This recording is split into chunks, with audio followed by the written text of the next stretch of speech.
Para mí es un gusto y una bendición estar con ustedes y retomar la serie Corrigiendo los errores y el desorden moral. Prédicas de la primera carta a los Corintios. Y hoy hemos titulado la predicación Preguntas y Respuestas. Y es que en la Biblia, principalmente en el Nuevo Testamento y en las cartas apostólicas, encontramos que una de las formas realmente de aprender es haciendo preguntas. Cuando uno ve a los discípulos con el Señor Jesucristo, le preguntaron acerca de muchas cosas. Cuando Él les habló acerca del Evangelio del Reino de Dios, ellos también aprovecharon a preguntarle sobre cosas muy prácticas de la vida. Le preguntaron acerca de cómo orar, de cómo ayunar. Le preguntaron acerca también del divorcio, le preguntaron acerca del reino de Dios, le preguntaron por qué algunos sanaban y otros no sanaban. Le hicieron muchas preguntas al Señor Jesucristo y Él le respondía con amplitud. Vemos también un caso muy interesante en el libro de los Hechos, cuando viene un mensajero de una reina de un país muy lejano. Y él viene en un carruaje, pero viene despacio y viene leyendo el rollo del profeta Isaías. Y un evangelista llamado Felipe, oyendo la voz del Espíritu Santo, se acercó a él y le preguntó, ¿entiende lo que lees? Y él dijo, no entiendo. ¿Cómo voy a entender si no hay quien me explique?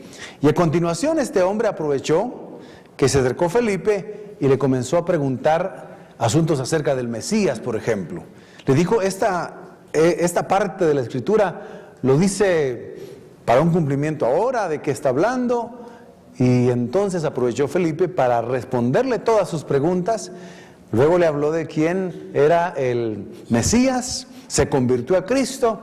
Luego le habló acerca del bautismo en agua. Y él le hizo una pregunta, le dijo, ¿qué tengo que hacer para bautizarme? Nada, le dice, más que si has creído que Jesucristo es el Hijo de Dios, bien te puedes bautizar. Y ahí se bautizó. En las cartas vemos también esa modalidad, preguntas y respuestas. Y el capítulo 7 de la primera carta a los Corintios se caracteriza, todo el capítulo en sus 40 versículos,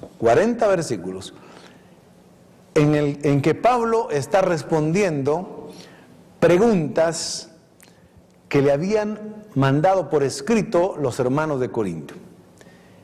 Y se relacionaban principalmente con aspectos de la vida en familia, del matrimonio, de los solteros, de los viudos, pero también de aspectos sociales y civiles. Así que este es uno de los pasajes más importantes y estoy seguro que este material les va a servir a ustedes. ¿Para qué? Para que puedan aconsejar a algunas familias, a algunos jóvenes, a algunas señoritas, a algunos matrimonios jóvenes, o cuando algún hermano o hermana pregunte acerca de alguna situación de los temas que vamos a tratar aquí, ustedes van a tener la respuesta, como el apóstol Pablo respondió. En el material vamos a ir muy apegados al material hoy. Por ejemplo, la pregunta de los Corintios, vamos a ponerle una P, está escrito una P allí, y en la respuesta es la respuesta del apóstol Pablo. Vamos a darnos cuenta también que de las respuestas que el apóstol Pablo da a los corintios, está implícita la pregunta. Entonces vamos a plantear las preguntas y vamos a explicar las respuestas del apóstol Pablo. Primera pregunta que le hicieron los corintios a Pablo. ¿Es mejor que el hombre y la mujer no tengan relaciones sexuales? En un momento dado ellos pensaron que al convertirse al Evangelio, quizá lo que habían hecho en el pasado, porque ellos venían de un mundo malo y pecador, tal vez no tenían que realizarlo porque tenían la idea, ahora en el Evangelio, que quizá el tener relaciones sexuales era pecado. Es interesante que muchas culturas, incluyendo la nuestra, nuestros antepasados en alguna medida tenían como un tabú las relaciones sexuales. Y es más, asociaban la intimidad sexual, aún dentro del matrimonio, como algo pecaminoso. Por eso es que no hablaban a sus hijos acerca de las relaciones sexuales, acerca del matrimonio. Y el apóstol Pablo le responde de esta manera: para evitar caer en la prostitución o pecado sexual. Aquí la palabra pornis es prostitución y la palabra pecado sexual es pornea, pero la raíz es exactamente de la misma palabra. Entonces, tanto pornis como pornea significa prostitución, o significa pecado sexual, o significa fornicación también. Entonces dice, para evitar caer en prostitución o pecado sexual, es mejor que cada hombre tenga su propia esposa y cada mujer tenga su propio esposo. Entonces Pablo les está explicando, las relaciones sexuales Dios las creó, interpretando el texto, y son santas y correctas únicamente dentro del matrimonio. Una relación sexual fuera del matrimonio puede conducir a la prostitución, puede conducir a la fornicación o puede conducir a cualquier otro pecado sexual, otra desviación. O incluso, si ya estando casados hay una relación fuera del matrimonio, es un pecado sexual de adulterio. Así que las relaciones sexuales Dios las creó, les dice el Señor, para que se tuvieran dentro del santo matrimonio. Pregunta número 2. Los corintios tenían esta duda: ¿solo la esposa debe cumplir el deber conyugal cuando quiera el esposo? En otras palabras, el concepto de patriarcado, el machismo ya existía en ese entonces. El machismo no comenzó aquí en México, que son muy machistas, y se viene para acá con nosotros hacia Centroamérica. El machismo comenzó hace muchísimos años. Y entonces la idea era, las costumbres antes del Evangelio era que el hombre era el que disponía cuando tenía una relación sexual con su esposa. La esposa no podía decidir, más que estar dispuesta solo cuando el esposo dijera, quiero tener una relación sexual contigo. Oiga lo que le responde Pablo. Y eso lo hace en el versículo 3 y 4. El esposo debe cumplir también con el deber conyugal cuando quiera la esposa. Y la esposa debe cumplir su deber conyugal cuando el esposo quiera. Es decir, no hay diferencia. Esposo no es solo cuando tú quieras o tú desees, sino cuando tu esposa también tenga el deseo normal, de acuerdo a la edad, de acuerdo a la época en que se está viendo entre el matrimonio, tenga deseo de tener una relación sexual. Es cierto que los varones pues, son más abiertos para decir que quieren tener alguna relación sexual. Las esposas no lo dicen tan abiertamente, pero el esposo va conociendo a su esposa cuando entiende de que también la esposa quisiera tener intimidad sexual. Entonces Pablo dice, están en un mismo nivel. Ámense, cumplan cada uno con su deber conyugal, así no es solo la mujer que debe cumplir cuando el hombre quiera, sino también cuando la mujer desee. Pregunta número 3. ¿Se puede negar uno de los dos cónyuges a tener relaciones sexuales? En otras palabras, ¿se puede justificar o se puede tener algunas excusas para no tener relaciones sexuales? Y lo que va a responder el apóstol Pablo es impresionantemente claro. No hay excusas, va a decir el apóstol Pablo. Hay una razón, y esa razón es espiritual. Oiga lo que dice. La única causa para negarse el uno al otro sexualmente, aquí estoy interpretando el texto, estoy parafraseando, es cuando los dos se ponen de acuerdo a orar juntos por un tiempo. Es decir, el esposo no puede decirle a la esposa, no puedo estar contigo ahora porque yo estoy orando. Momento, tiene que estar orando ella también y haberse puesto de acuerdo, ¿verdad? O la esposa no le puede decir al esposo, mira, voy a ayunar y voy a orar y no puedo estar contigo. No, tienen que ponerse de acuerdo. O los dos oran y ayunan y cumplen con su deber conyugal o se apartan únicamente en la vida espiritual. Muy bien. Eso está explicado en los versículos 5 y 6. Luego deben unirse nuevamente para que no los tiente Satanás. El problema es que cuando uno de los cónyuges se niega, está exponiendo a su cónyuge a la tentación de Satanás para que pueda cometer algún pecado, algún adulterio, aunque no se justifica y será responsable de sus actos, sí está siendo expuesto. Así que Pablo les dice, este consejo les doy, en el versículo 6, no es una orden divina, pero yo también, dice en otra parte de la Escritura, yo también tengo el Espíritu de Dios y yo les aconsejo que por favor no se nieguen excepto por oración. Pregunta número 4. ¿Qué es lo mejor? Le dicen los corintios. Le preguntan, ¿casarse o quedarse soltero? Siempre han habido dos tendencias desde la antigüedad, cuando la gente quería agradar a un dios, dioses o al Dios único. Y es que algunos lo hacían apartándose sin tener alguna relación con el mundo, con los placeres, incluso con lo normal de una relación sexual dentro del matrimonio. Y otros lo hacían pues de manera aún desenfrenada, pensando que el cuerpo no tenía nada que ver con el espíritu. Entonces, ¿qué es lo mejor? Pablo le responde. Lo hace en el versículo 7, en el versículo 8 y versículo 9. Quisiera que todos los hombres se quedaran solteros como yo, pero ese es un don que Dios da, no se puede imponer. En otras palabras, les está diciendo, realmente es mejor el casarse que el quedarse soltero.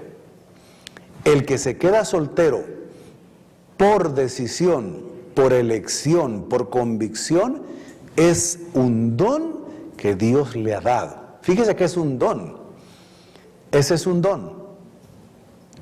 Es un don que Dios da, por eso no se puede imponer. Lo dijimos en una ocasión pasada que tenía alguna conectividad con el tema de hoy, que cuando en las religiones se ha impuesto el celibato para servirle a Dios, es una aberración, es una herejía, es una desviación y paran cometiendo pecados peores, como homosexualismo, lesbianismo o también fornicaciones. Entonces, dice, solo el que tiene el don. Ahora, en el caso de los solteros y las viudas, les digo que es mejor quedarse solteros como yo. Pero otra vez, si tienen, en el caso de los solteros, el don. A las viudas hay que recordar lo que Pablo ha dicho en otra parte. A las viudas jóvenes les recomiendo que se casen. A las viudas que ya están avanzadas de edad, aunque pueden casarse, yo les recomiendo que se queden sin casar. Igualmente para los viudos. Versículo 8, pero si no tienen don de continencia, en el caso de los solteros, mejor cásense. Es mejor casarse y no arder de pasión. Es mejor casarse y no quemarse, dice la Reina Valera 60.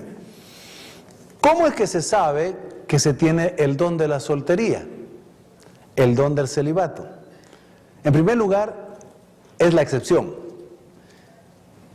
De 100, por decirlo así, no es algo exacto, pero es para enseñar el principio, o tal vez de 1000, ¿verdad? 1000, quizá uno, o tal vez de 5000, uno o dos tendrán el don de quedarse solteros. Para ellos se sienten felices, realizados, convencidos en su alma y en su espíritu de que el matrimonio no es para ellos. Lo tienen claro en su mente, en su corazón, en su espíritu. Y también su cuerpo no reacciona exigiéndoles el que tengan una relación sexual. Ellos están contentos, tanto hombres como mujeres, sin tener una relación sexual. Entonces, así se puede entender a aquella persona que tiene el don, pero son muy pocos los que tienen ese don.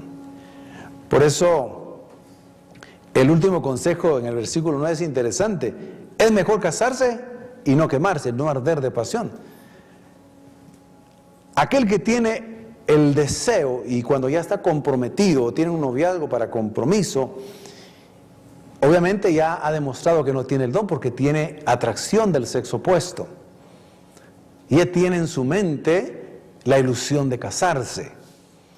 Incluso él cree que va a ser feliz cuando va a casarse, ¿verdad? En esa etapa se vale ser ingenuo también, ¿verdad? Aunque claro, no es feliz porque tiene buenos matrimonios en Cristo Jesús, ¿verdad? Pero también hay pequeñas dificultades, dice Pablo. Pero él dice, entonces tienen el deseo de casarse. Pero si están en la etapa de que están a punto de pecar, es mejor decir a los padres, decir al pastor, mire pastor, fíjese que venimos aquí con usted, queremos decirle que nos queremos casar porque casi que nos estamos quemando ya. Por favor, cásenos. Bueno, muy bien, ya lo saben sus papás.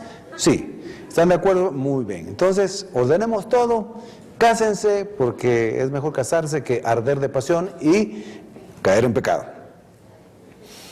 Bueno,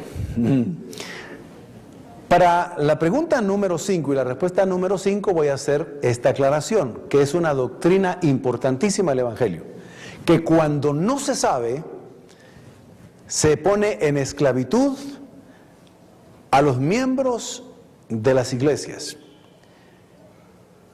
Muchas personas cuando no conocen al Señor Jesucristo se divorcian. Lamentablemente el divorcio en los tiempos de Jesús incluso era común. Y antes de Jesús era común el divorcio, se le daba carta de repudio o de divorcio. Era común hacerlo. Entonces cuando no se conoce al Señor, es más fácil que las personas que se han casado se divorcien. Pero cuando vienen al Señor y se vuelven a casar en el Señor le perdona el divorcio anterior. O sea que hay que entender bien claro que el divorcio, cuando se da en una pareja que no es cristiana, es un pecado más.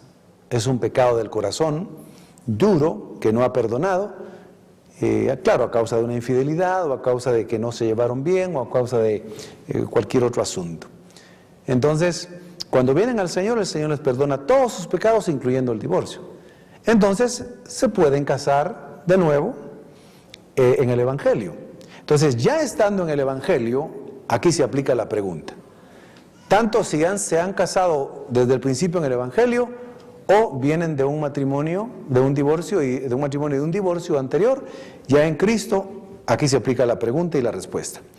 Cuando ya están casados en el Evangelio, ¿la mujer puede divorciarse de él o él puede divorciarse de ella? Preguntaron los corintios. Mire la respuesta. El Señor ordena, eso está en el versículo 10, no yo, que la esposa no se separe de su esposo.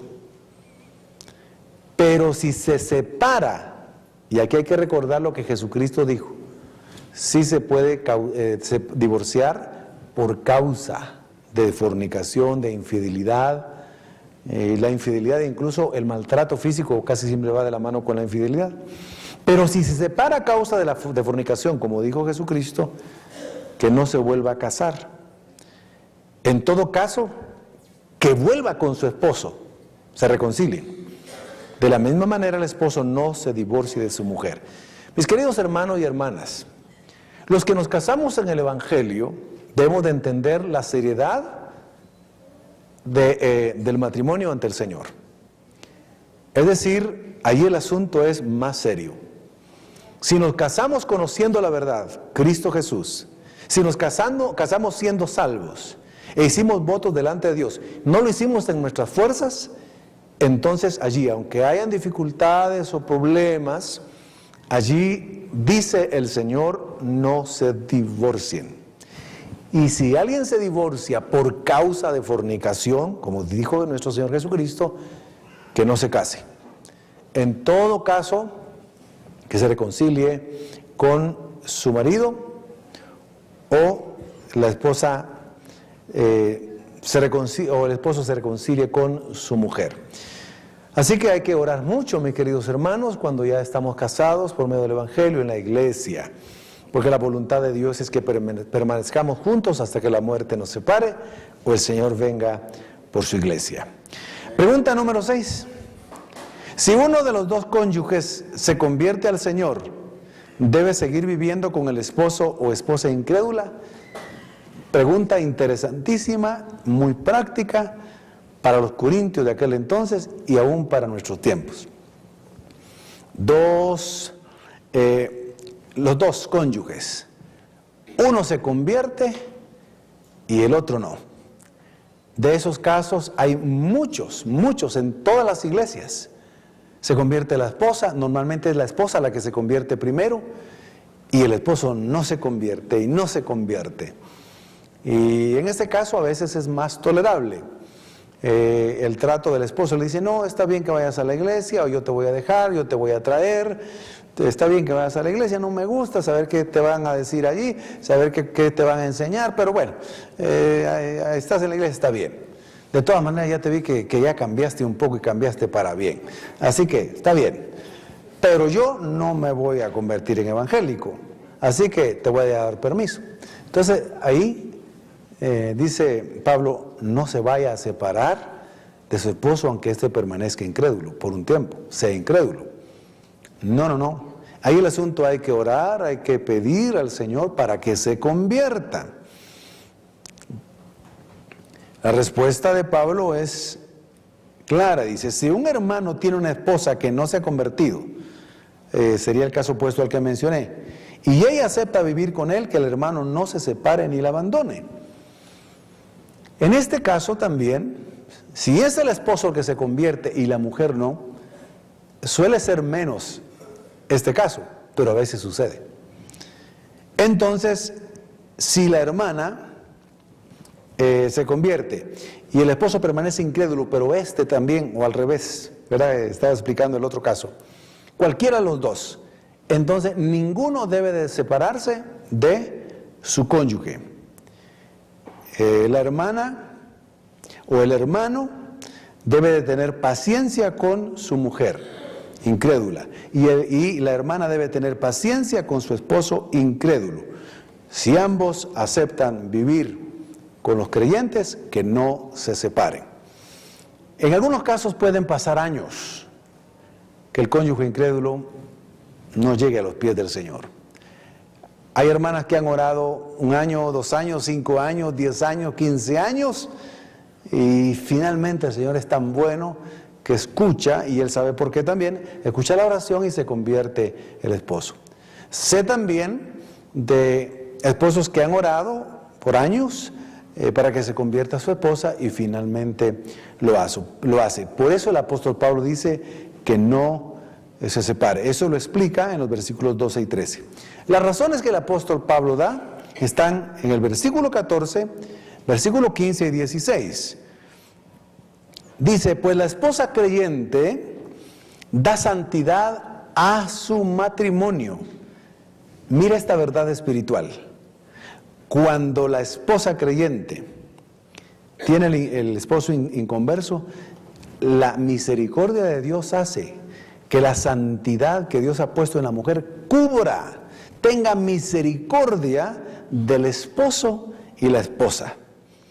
Y si es en el caso del esposo, el esposo creyente da santidad también a su matrimonio.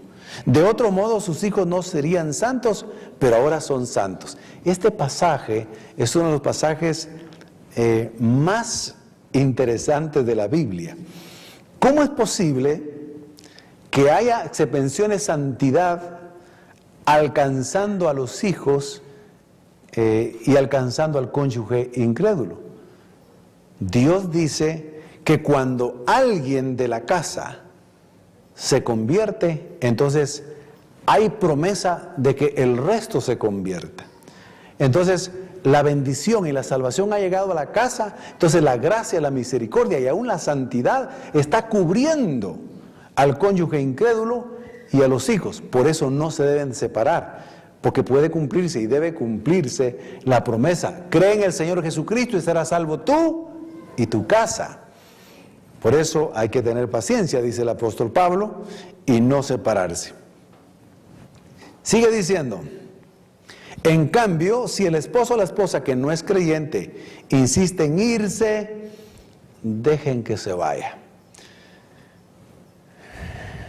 Si el incrédulo comienza, o después de varios años no se convierte y comienza a tratar mal a su mujer, ya no quiere vivir con ella, ya no quiere, y se quiere ir, y se quiere ir, y se quiere ir, dice: déjenlo que se vaya, o déjenla que se vaya, pero que sea ella o él, incrédulos, los dos, que tomen la decisión y no ustedes. ¿Por qué? Porque Dios los ha llamado a ustedes a vivir en paz. Versículo 16. ¿Acaso ustedes, esposas, no se dan cuenta de que sus maridos podrían ser salvos a causa de ustedes? ¿Y ustedes, esposos, no se dan cuenta que sus esposas podrían ser salvas a causa de ustedes? Mis queridas hermanas, el cónyuge creyente debe de orar, suplicar y pedir que la salvación llegue completamente a toda su casa. Pregunta número 7. Cuando uno se convierte al Señor, ¿debe cambiar inmediatamente su estado social y civil?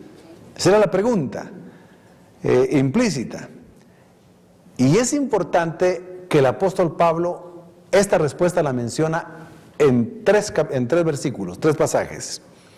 Lo menciona en el versículo 17, que dice así, es la norma general. Pablo dice: la norma general que yo enseño en todas las iglesias es esta: cada uno debe quedarse en la condición social y civil que el Señor le salvó. El versículo 17. Lo van a corroborar en sus Biblias en casa. El versículo 20 vuelve a decir este principio: cada uno debe permanecer tal como estaba cuando Dios lo llamó. Y lo dice otra vez en el versículo 24: amados hermanos, cada uno debería permanecer tal como estaba cuando Dios lo llamó por primera vez. Para que el apóstol Pablo lo haya dicho 3 veces, es que es muy importante. Aunque es suficiente que una instrucción, mandato o precepto del Señor, si aparece una vez en la Biblia, es palabra de Dios. Si aparece 2 es muy importante, y 3 es muy importante. Partamos del ejemplo, aunque él va a poner aspectos de la vida social y civil, partamos del ejemplo a través del matrimonio. Cuando se convierten los 2 cónyuges al Evangelio, si antes ha habido divorcio, en caso de los 2 tienen un divorcio, deben quedarse exactamente como están, casados en ese momento, y no regresar al estado anterior. Sería desagradable ante los ojos de Dios, sería destructivo y por lo tanto pecaminoso. Por eso Pablo dice: cada uno quédese exactamente en su estado como fue encontrado con el Señor. ¿Verdad? Ahora, él lo va a aplicar también al aspecto de la incircuncisión y de la esclavitud. Eso no nos compete mucho a nosotros, pero es bueno saberlo. El asunto es que cuando se convertía un judío y estaba dentro de la iglesia gentil, se encontraba con la realidad de que los gentiles no tenían la costumbre ni la instrucción de que se circuncidaran. En cambio, los judíos, por instrucción divina y por el pacto que Dios hizo con Moisés y con toda la nación de Israel, tenían que circuncidarse. Pero en Cristo Jesús ya eso no tenía ningún valor. Entonces Pablo dice en el versículo 18: si un hombre ya estaba circuncidado cuando Dios lo salvó, que no trate de revertirlo. Si un hombre creyó siendo incircunciso, que no se circuncide. Esta verdad tenía que saberla bien la iglesia de Corinto, porque había una enseñanza que se estaba infiltrando, y era esta: la salvación es por la fe en Jesucristo, pero también es por la circuncisión. Hay que creer en Jesucristo, pero hay que circuncidarse, decían los cristianos que venían del judaísmo. Y eso era una herejía, eso era una falsa enseñanza. Entonces Pablo dice, no, tú eres gentil, eres incircunciso, creíste en Jesucristo, eres salvo. En Romanos dice Pablo, lo que interesa es que tu corazón haya sido cambiado, circuncidado, pero físicamente eso no tienes que hacer nada. Al final dice Pablo en el versículo 19, la circuncisión y la incircuncisión nada son, sino el obedecer los mandamientos de Dios. Le dice, si eres esclavo, cuando el Señor te salvó, que no te preocupe, pero si puedes lograr tu libertad, hazlo. Recordemos que en ese entonces la sociedad se dividía prácticamente en ese aspecto social en amos y esclavos, esclavistas y esclavizados, y la sociedad lo aceptaba. Era normal que unos tuvieran a hombres y mujeres como esclavos sin pagarles nada y los tuvieran como un objeto de propiedad. Entonces le dice, si tú te has convertido siendo esclavo, que no te preocupe en este momento tu situación, de todas maneras ya eres libre en el Señor, espiritualmente eres libre, sigues sirviendo a tu amo. Ahora, si más adelante puedes buscar la libertad, pues hazlo, pero no te preocupe tu estado social. En el versículo 21 amplía, pues ahora eres libre en el Señor. Si eras libre cuando el Señor te salvó, ahora eres un esclavo del Señor.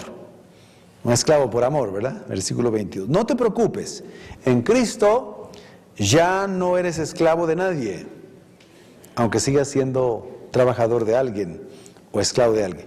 En Cristo Jesús eres libre y eres siervo de Jesucristo, siervo de Él, porque fuiste comprados por precio, es decir, con el precio bendito de la sangre de Cristo. Le pertenecemos a Él completamente. Y ahora le preguntaron al apóstol Pablo, ¿pero qué hacemos con nuestras hijas que son doncellas, que son vírgenes, que nunca se han casado y que pues desean servirle al Señor? ¿Hacen bien casándose o quedándose como están? ¿Cuál es la voluntad del Señor? Él les va a responder esto desde el versículo 25 hasta el 38, para que también lo lean en casa. Él les responde, las vírgenes o doncellas si se casan no pecan. Recuerden, pero tienen que tener el don. Pero según mi parecer, será mejor que no se casaran, si tienen el don, porque los que se casan tendrán problemas. Y yo quisiera evitárselos, sobre todo en este tiempo. Estas instrucciones, en primer lugar, eran acordes al momento en que se estaba viviendo. El momento que se estaba viviendo es que todos los que se convertían al Evangelio, sin excepción, todos, eran menospreciados, eran rechazados, se burlaban de ellos, los desheredaban a algunos, los desterraban a otros, los perseguían, algunos los torturaban y otros incluso los mataban. Entonces dice, tomando en cuenta este tiempo, es mejor que no procedan a casarse. Y los que estén casados en este momento, dice Pablo, que no se separen o divorcien. Los que están libres de mujer, que no procuren casarse. Así dice la Dios habla hoy, que no procuren casarse. En estas circunstancias, Pablo dice, es mejor no procurar casarse porque hay mucha aflicción, hay mucha persecución y mucho sufrimiento. Y enfoquémonos en este tiempo a las cosas eternas y no a las temporales. Por eso, los que lloran incluso por una aflicción aquí, no se queden llorando todo el tiempo. No se enfoquen solo en la preocupación. No se enfoquen solo en el matrimonio. no se enfoque solo en la alegría. Y si alguien logra comprar algo, pues tampoco se enfoque su vida en las posesiones. El principio ahorita es: pongan su mente en las cosas que no son temporales. Lo que más importa al final son las cosas de Dios, las cosas de arriba, las cosas del reino. Y aquí realmente somos peregrinos, somos extranjeros. Así que el que ya esté casado, pues dele gracias a Dios. El que no esté casado, que no se case. Va a tener problemas ahorita. Ahora, el principio de los problemas dentro del matrimonio también es un principio en todo el tiempo. Pablo aquí está diciendo: el que se case siempre va a tener aflicciones. Lo explica más adelante. ¿Por qué? Porque el hombre, el casado, tendrá que ver cómo agrada a su mujer. ¿No es cierto, hermanos?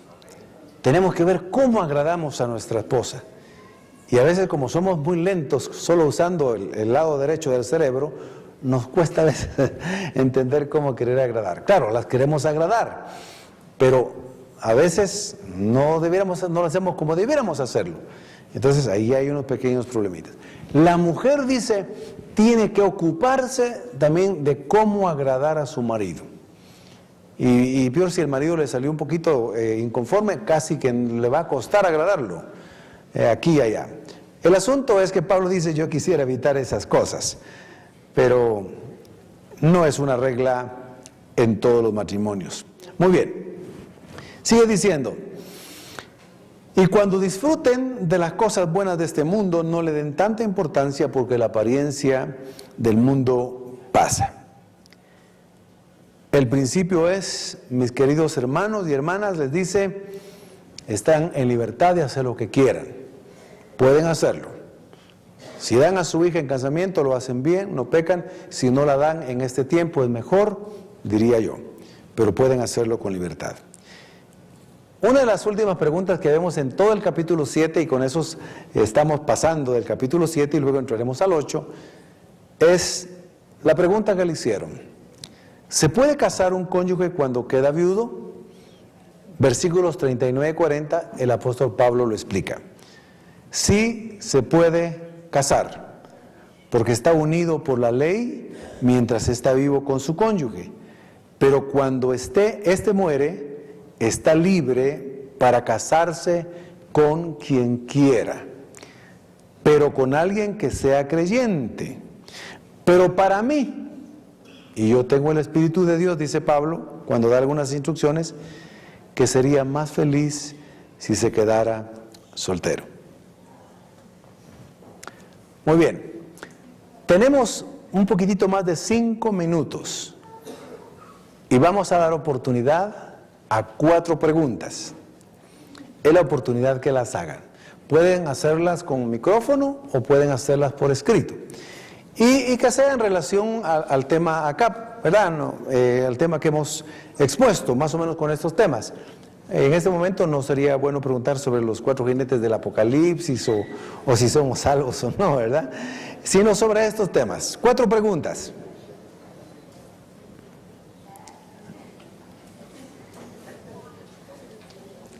Tres preguntas, pues. Vamos a ver, ¿quién quiere preguntar? ¿Quién tiene duda?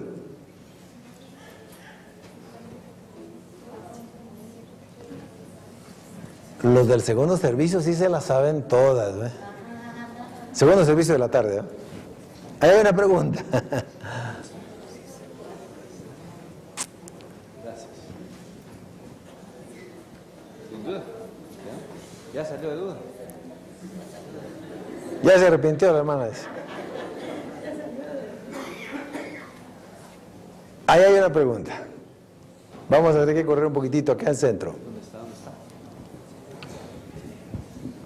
Con toda libertad, acerca de la soltería, acerca de los viudos, del matrimonio, del segundo matrimonio, acerca del estado social o civil.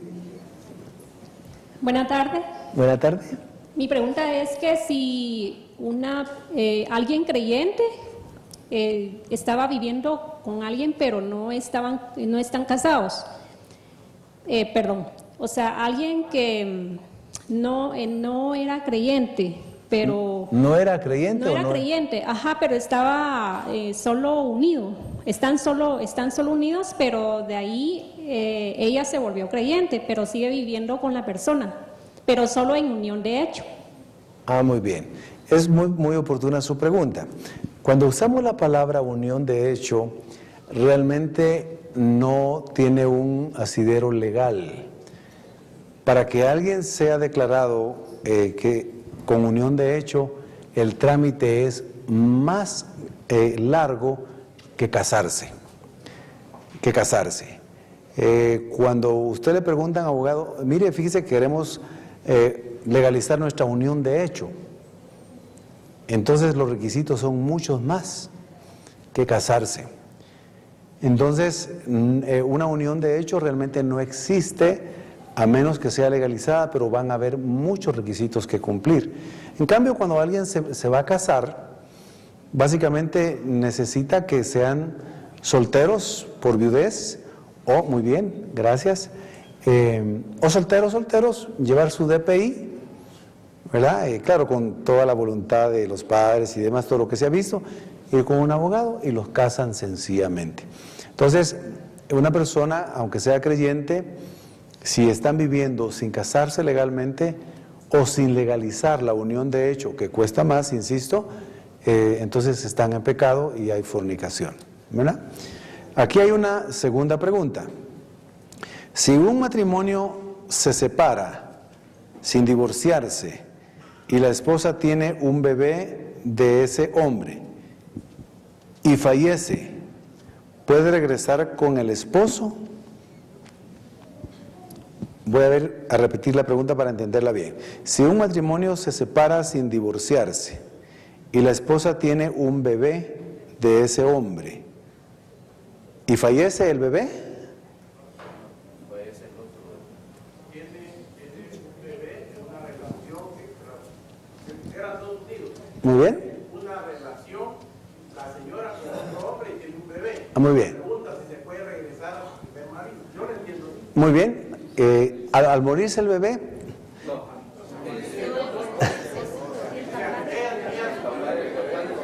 ya entendí. Pastor lindo, perdone que Ya sea te entendí, no, chute. pero está bien, por Ella favor.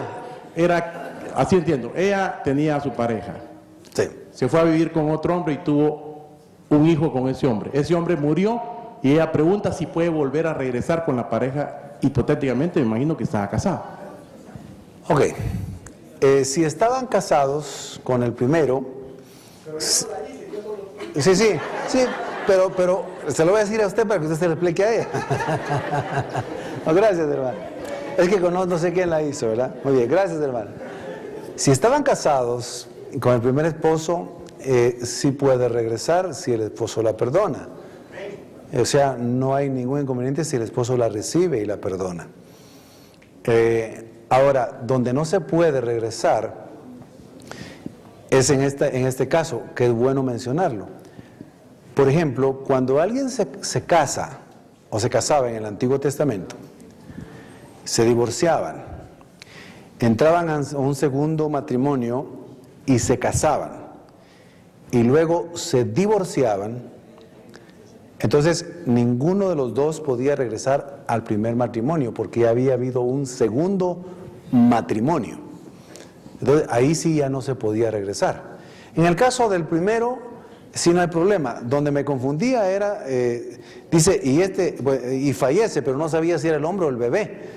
Pero el hermano me aclaró que era el bebé, eso es lo que usted entendió, ¿verdad? No, el marido. Ya, gracias, Evelina. Pero ya entendí, ¿verdad? Ya entendí que fue el varón. Espero haber resuelto la pregunta. ¿Hay alguna otra pregunta? Ahora sí yo. Muy bien. Yo quisiera que nos ampliara un poquito más. Si son dos personas cristianas, se casaron, tienen hijos, están divorciados. Quisiera que me ampliara eso. Yo conozco la respuesta, pero me crea una duda en dos aspectos. Si están casados por la iglesia y tienen hijos, definitivamente la misma Biblia dice, y Pablo lo condena, estarán en adulterio si estas dos personas reiniciaran de nuevo una relación conyugal. Sí, sí. Ahora, si quisiera que lo pusiera, como dice Pablo, no lo digo yo, sino lo dice el Señor, o sea, que nos pudiera ampliar realmente cuál es ese principio de pecado para que quede bien claro que tampoco Dios es juguete, sino que realmente esa relación de dos matrimonios cristianos, tienen hijos, se separan y ambos agarran su vida matrimonial o otra vez sexual, porque yo sí conozco un tema bien delicado, su esposa y su esposa eran dos matrimonios correctos. Cristianos. Sí, cristianos, pero la mujer resultó siendo lesbiana, ¿me entiende? Y el otro volvió a hacer hijos con otra señora, o sea, tal vez es bueno, tal vez en un momento poder ampliar esto, hermano pastor, disculpe. Muy bien. Si entendí bien la pregunta, cuando ya están en el Evangelio, se separan. Perdón, aquí hay otra pregunta. Aquí está la número 4. Número 5. Ya no más. Sí. Sí, porque escritas cuesta más entenderlas. Pero tal vez el principio voy a comenzar así. Cuando se casa uno en el Evangelio, por el Evangelio, la Biblia dice que no hay que divorciarse. El divorcio no procede. No procede. ¿Por qué? Porque los dos se casaron teniendo al Señor Jesucristo en su corazón. Porque los dos conocen la verdad. Salvo por causa de fornicación de uno de los dos, puede haber divorcio. Pero el creyente no culpable, dice la Escritura, no se puede volver a casar. Por eso es muy delicado cuando nos casamos por el Evangelio, porque no es un juguete, es ante el Señor. Ahora, cuando dos personas se casan del Evangelio, pero vienen del mundo ya con dos divorcios, uno por cada uno de ellos, cada en lo personal, el Señor les perdona ese divorcio y pueden comenzar de nuevo con el matrimonio en Cristo Jesús, ¿verdad? Pero ya casarse en el Señor, realmente lo que la Biblia dice es: no hay divorcio. Hay que esperar reconciliarse con su esposo o su esposa, o quedarse sin casar. Aquí se ve muy delicado, y es donde la iglesia cristiana evangélica, un sector, ha abaratado el matrimonio, lo ha puesto a un nivel mundano. Y tristemente, hermanos, no voy a juzgar, pero debo decirlo.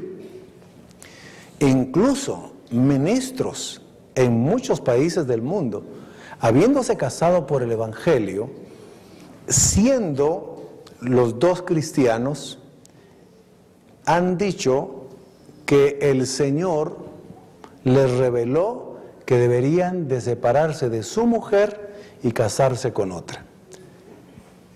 Aquí en un país centroamericano son casos conocidos, pero ya no solo fue un matrimonio, sino que en caso de esta persona, de este ministro, ella va por el tercer matrimonio, porque el Señor le dijo que también el otro no era su verdadera voluntad, sino que el tercero sí.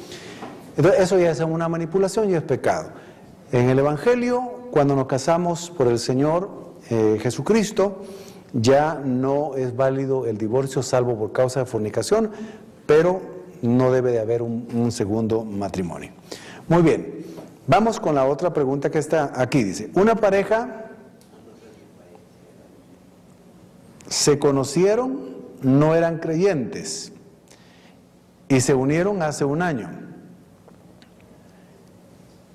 Se convirtieron y hoy siguen unidos y ya tienen un hijo. Pero no aparece cuál es la duda, si están bien o no así, me imagino. Si no, aquí el hermano me ayuda a interpretar la pregunta. Lo que yo entiendo aquí es que, gracias hermano, lo que yo entiendo aquí es si están bien o no. No están bien delante del Señor. Se conocieron no siendo creyentes y se unieron y hace un año se convirtieron los dos, pero siguen unidos y ya tienen un hijo. Hay que casarse porque realmente están en fornicación. Ahora, por la misericordia de Dios pueden estar un tiempo así mientras arreglan el asunto. Ahora, si hay impedimentos legales de uno de los dos, tienen que procurar arreglarlo lo más pronto posible, porque en estos casos la mayoría de las razones por las que no se casan es porque uno de los dos tiene problemas legales del matrimonio anterior. Pero si no hay ningún impedimento legal, inmediatamente deben de casarse porque están en fornicación. Vamos a la última pregunta.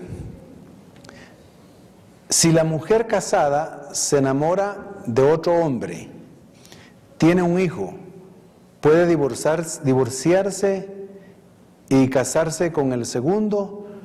No creo que sea la voluntad del Señor. Porque si la mujer está casada, se enamora de otro hombre y tiene un hijo, lo que ha pasado aquí es pues una carnalidad, una cuestión muy humana y un pecado. Porque miren mis hermanos y mis hermanas, el enamoramiento es algo más del alma, es algo más emotivo, es más carnal. Entonces, si yo estoy casado y he decidido amar a mi esposa, no tengo por qué enamorarme de otra. Ahora, o la esposa, si está casada con su esposo, no se tiene que enamorar de otro, porque eso ya sería un pecado, una carnalidad. Y si tiene un hijo con el otro, ¿se podrá casar con el otro? Bueno, podrán hacerlo legalmente, pero ante Dios están pecando. No es la voluntad del Señor. Bien, mis hermanos, mis hermanas, damos gracias al Señor. Estamos a buena hora de poner un aplauso al Señor por lo que Él ha permitido. Vamos a darle gracias por lo que Él ha hecho en nuestras vidas, en nuestras familias. Sepan que también estamos para servirles con consejerías de esta naturaleza. En oficina pastoral pueden hacer una cita con los pastores, con nosotros también, y estamos para atenderles. Oye, pónganse de pie, vamos a darle gracias al Señor por este tiempo. Y por las preguntas se aprenden cuando tenemos las respuestas adecuadas a la luz de la palabra. Oremos. Padre, te damos gracias de todo corazón en el nombre de Jesucristo, tu Hijo, por habernos reunido hoy para adorarte, para alabarte, para darte un culto de acción de gracias. Señor, que te haya agradado la alabanza, los cantos, el himno hermoso que entonó el coro de la iglesia Familia de Dios. Que te hayan agradado, Señor, nuestras vidas, que procuramos estar siempre en santidad. Que te haya agradado, Señor, la comunión que hayamos tenido como hermanos en Cristo. Señor, hemos sido edificados con este tema, que aunque es un tema muy específico, Señor, gracias. Oramos por los matrimonios que están presentes, para que nos mantengas unidos hasta que la muerte nos separe, o tú vengas por tu iglesia. Oramos por las familias que están aquí representadas y las familias completas, para que tú las bendigas con toda bendición en Cristo Jesús. Oramos por los matrimonios, para que puedan permanecer en la fe, en amor. Oramos también por nuestros hijos, los hijos y las hijas, por los que están solteros y todavía no se han casado. Señor, que puedan casarse en tu perfecta voluntad, que no se equivoquen, que formen familias cristianas, que te amen, que te adoren, que te sirvan. Señor, guárdalos, líbralos y presérvalos. Señor, que nuestras generaciones, si tú no vienes pronto, sean generaciones santas, que puedan permanecer como ejemplo de que todavía hay y pueden haber más familias cristianas que son diferentes a las familias no cristianas, que hay matrimonios que son ejemplo de un buen matrimonio aquí en la tierra. Señor, a los que están viudos o viudas, te pedimos, Señor, que los bendiga, los consueles, los fortalezcas, y ellos sepan, Señor, principalmente, como dice Pablo, como dice tu palabra, las viudas jóvenes y los viudos jóvenes que se casen. Es mejor casarse, dice. Los viudos o viudas de mayor edad, Pablo dice, con el Espíritu de Dios, que lo mejor sería que se quedaran así, pero aún pueden hacerlo con tal que sea en el Señor. Gracias, Señor, Bendice a todas las familias de la Iglesia de Jesucristo, la familia de Dios. Bendice a las familias cristianas de Guatemala, que permanezcan unidas, que no hayan malos testimonios, que no haya pecado, Señor, que no se desdiga tu palabra en los santos matrimonios. Gracias porque aún los que pasaron por un divorcio antes de conocerte, ahora en Cristo Jesús son nueva criatura. Las cosas viejas pasaron y aquí todas son hechas nuevas y pueden vivir una vida preciosa en Cristo Jesús. Gracias de todo corazón. Ahora, Señor, sabemos que todo esto se da aquí en esta tierra. Sin embargo, lo importante es la salvación de nuestras almas al final de todo. Por eso, Señor, gracias por la salvación que ha venido en nuestras vidas, los que ya somos salvos. Pero si hubiera alguna persona que todavía no es salva, lo más importante al final no es su estado civil, social. Lo importante es que usted sea salvo o salva, porque esta vida pasará y tarde o temprano se encontrará ante dos opciones únicamente: o ir al cielo o ir al infierno. Si cree en el Señor Jesucristo y recibe su mensaje, será salvo, dice la Escritura. Pero si no cree el mensaje y rechaza a Jesucristo, irá a condenación. Espíritu Santo, redarguye, toca el corazón y abre los ojos de alguien que no pueda ser salvo en esta hora. Te lo pido en el nombre de Cristo Jesús. Si hay alguien que por primera vez quiere aceptar a Jesucristo, haga conmigo esta oración, esta palabra de fe. Diga: Señor Jesús, reconozco que he desobedecido tus mandamientos. Reconozco que he pecado contra ti, que soy pecador.